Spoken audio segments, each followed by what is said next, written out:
Eh bien, bonjour à toutes et à tous. Je suis content de vous retrouver donc pour vous faire donc mon retour critique, mon bilan du festival de l'étrange festival 2021. Voilà, j'ai pas eu le temps de le faire un peu plus tôt. Là, je vais revenir donc sur les films de la sélection officielle et quelques films hors compétition. Voilà, donc je tenais à faire ce retour parce que donc j'ai eu la possibilité de voir quelques films quand même.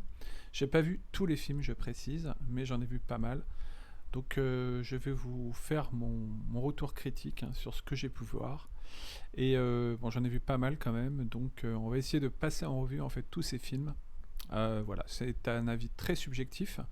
Je suis avant tout là pour donner mon avis, mes impressions, en tout cas mes ressentis sur les différents films que j'ai pu voir de cette sélection 2021. Et donc on va commencer par le palmarès, par les films primés. Heureusement, j'ai vu le film primé.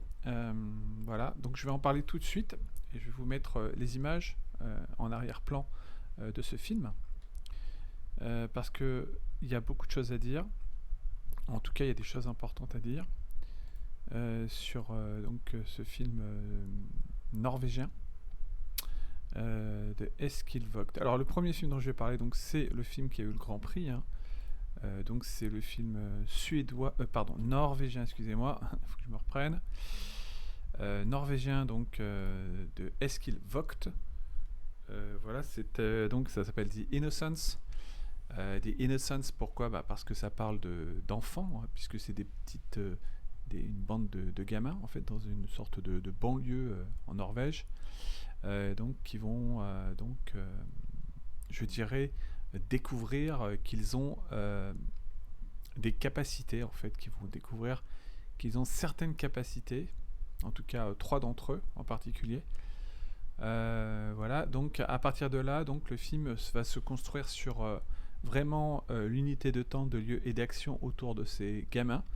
On va centrer vraiment l'histoire autour de ces personnages, de ces petits personnages qui sont vraiment excellents dans le film. Donc il y a deux petites filles qui sont comment dire, qui vivent dans la même famille, une plus petite de 7-8 ans et l'autre un peu plus âgée de 11 ans, qui est une autiste. hein. Ensuite, il y a un personnage qui va se greffer à un garçon, un jeune garçon à peu près de 11 ans. Et puis il y a une autre gamine d'origine indienne, ou plutôt africaine en fait, qui va rejoindre ce groupe de gamins. Et donc chacun a des capacités différentes. Donc le petit garçon, lui, il a des capacités de télékinésie vraiment très puissantes quand même. Chez les deux petites filles, dont celle qui est autiste, on va découvrir qu'elle a un pouvoir également très puissant de télékinésie. Et puis la petite gamine d'origine africaine, elle a des pouvoirs de télépathie, en fait, de deviner, un don télépathique. Ce qui fait qu'elle peut lire les pensées ou ce qui va se produire, en fait. Une sorte de... Oui, elle a de la télépathie en elle et puis quelque part des choses divinatoires, en fait, qui vont arriver. Donc à partir de là, et la petite fille sur qui va se concentrer l'histoire principalement, celle qui vit avec sa mère et donc sa sœur autiste, cette petite fille, c'est elle qui va être, je dirais, on va focaliser en fait l'histoire sur ce qu'elle autour d'elle en fait. Et alors la première chose qui est intéressante, c'est de voir que euh, ce film donc est vraiment, je dirais, aborde de façon très originale en tout cas des enfants qui en fait ne connaissent pas du tout le danger en fait potentiel de certains pouvoirs qu'il découvre en fait. Et c'est comme souvent dans les histoires où il y a vraiment une sorte de découvrir un peu une sorte de puissance en fait, que ces gamins vont pour certains l'utiliser en bien et d'autres en mal. Donc là il va y avoir la confrontation comme toujours du bien et du mal à travers je veux dire les agissements des uns et des autres, en particulier du petit garçon qui lui on va dire donc se découvre je dirais, à travers ses facultés, disons qu'il est attiré par quelque chose de plus sombre, alors que la jeune fille autiste qui, elle, a les mêmes capacités de télékinésie, elle est beaucoup plus... alors, est dans son monde, mais en tout cas, a conscience de ce qui se passe et elle comprend en tout cas qu'il y a un danger potentiel en la personne du jeune gamin indien, enfin d'origine indienne. Et la petite fille sud-africaine, elle va en fait deviner des choses qui vont arriver en fait grâce à son don de télépathie, à lire dans les pensées. Donc c'est un film vraiment... enfin moi j'ai beaucoup aimé, j'ai trouvé que c'était un film vraiment très très original, dans l'approche en tout cas, très intéressant, avec une mise en scène vraiment très, je dirais, minimaliste, c'est-à-dire qu'on ne voit pas des fusions de pouvoir dans ce film. C'est pas, attention, on n'est pas dans un film de super-héros, hein. On est dans un film plutôt sur l'enfance qui se découvre des pouvoirs en fait. Des pouvoirs donc qu'ils ne maîtrisent pas, qu'ils ne contrôlent pas, qu'ils essaient de gérer au mieux.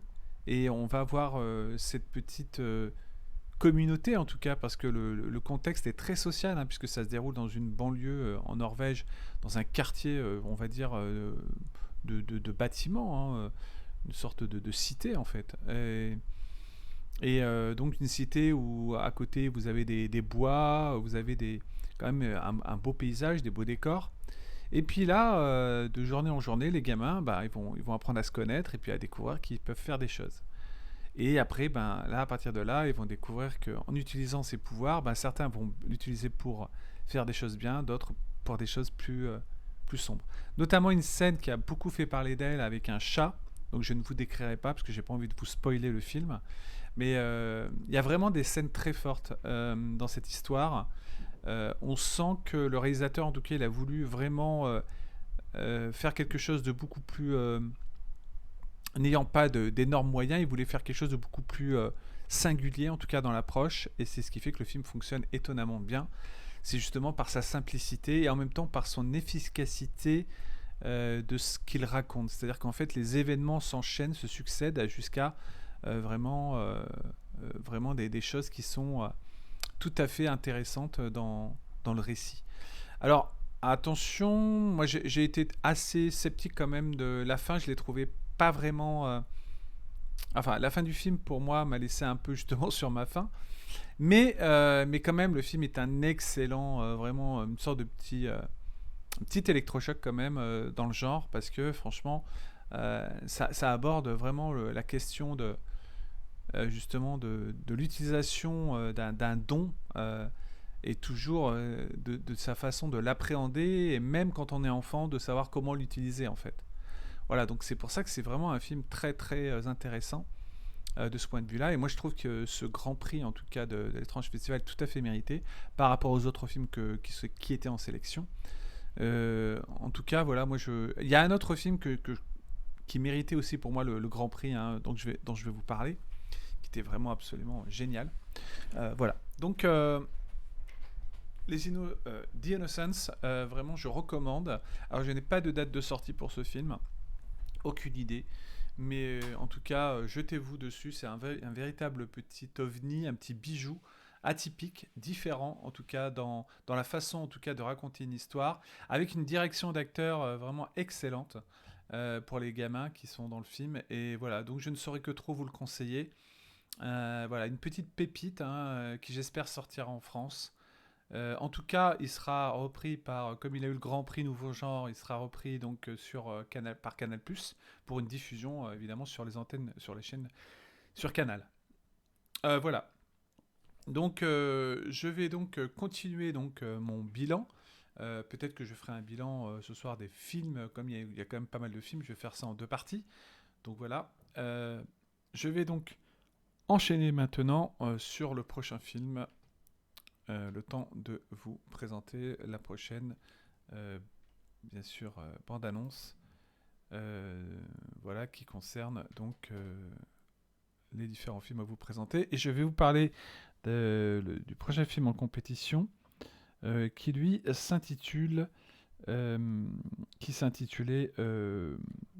Alors, attendez, excusez-moi que je retrouve le titre, hein, parce que là j'ai quand même pas mal de...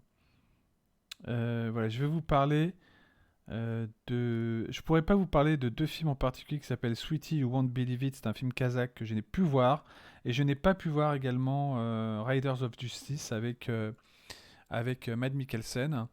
Voilà, donc voilà, bah, désolé. Je vais enchaîner sur un film, alors encore une fois très atypique, alors vraiment un ovni aussi, alors lui vraiment pour le coup.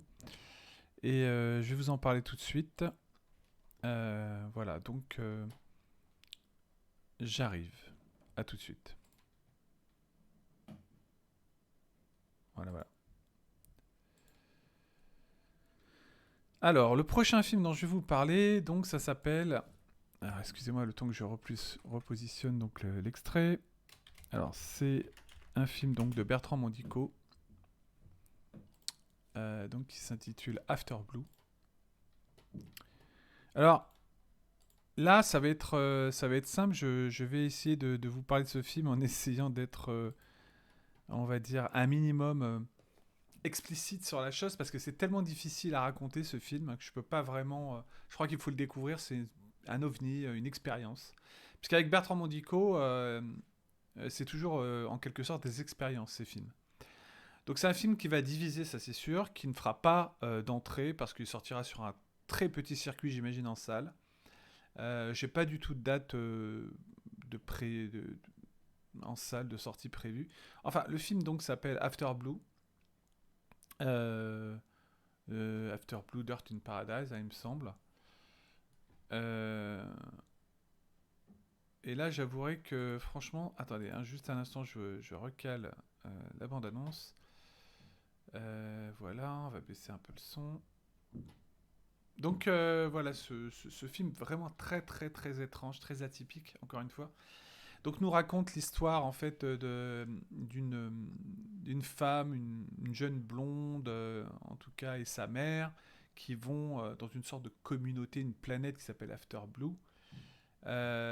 Donc ça va nous raconter l'histoire donc de cette jeune femme et de sa mère qui vont être, on va dire, contraintes en quelque sorte sous peine d'être punies par la communauté, qui vont être contraintes de remplir une mission en quelque sorte pour aller tuer euh, une espèce de femme qui elle a un comportement, on va dire, euh, très, enfin disons elle a une sorte de pouvoir un peu étrange qui lui permet de rentrer, je dirais, dans le corps des gens. Enfin, c'est très compliqué comme ça à décrire. Je crois que je vous dis, c'est vraiment un film qui repose sur son côté visuel, sur son approche en fait esthétique.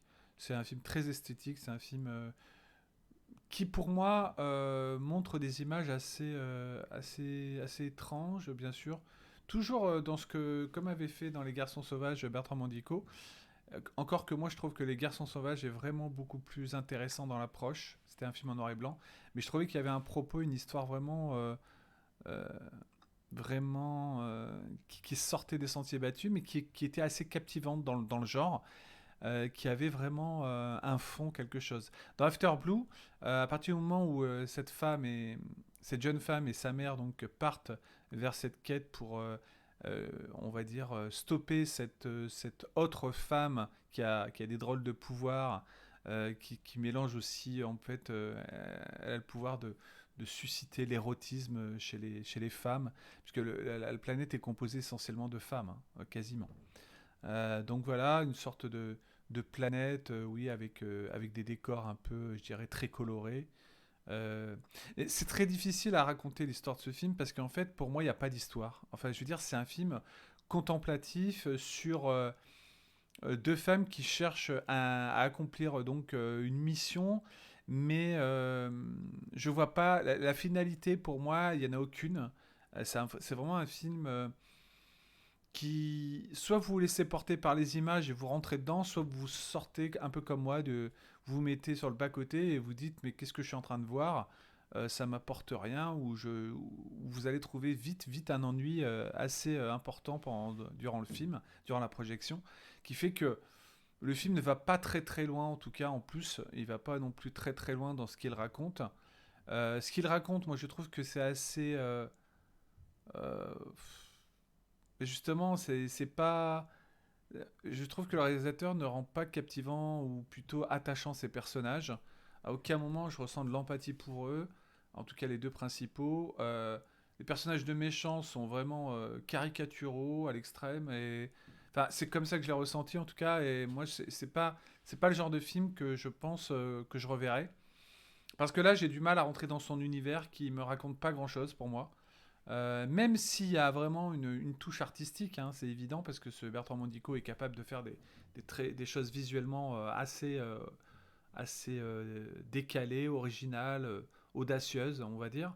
Mais après, le film, franchement, il va pas très loin. Justement, il est pas. C'est un film qui manque, je dirais, d'ambition, parce que aussi, on sent qu'il voudrait mettre un univers en scène dans ce After Blue qui existe vraiment, mais on sent qu'il manque quelque part aussi un peu de moyens. Alors il fait ce qu'il peut. C'est vrai qu'il crée quand même des décors assez surréalistes par moments, etc. Voilà, un peu, je dirais, vraiment, qui font penser qu'on n'est pas sur Terre, justement, puisqu'on n'est pas sur Terre. Mais après, pour moi, le film manque d'ambition, quoi, à tout niveau. Et si c'est un film, j'arriverai même pas à classer, à dire que c'est un film de science-fiction.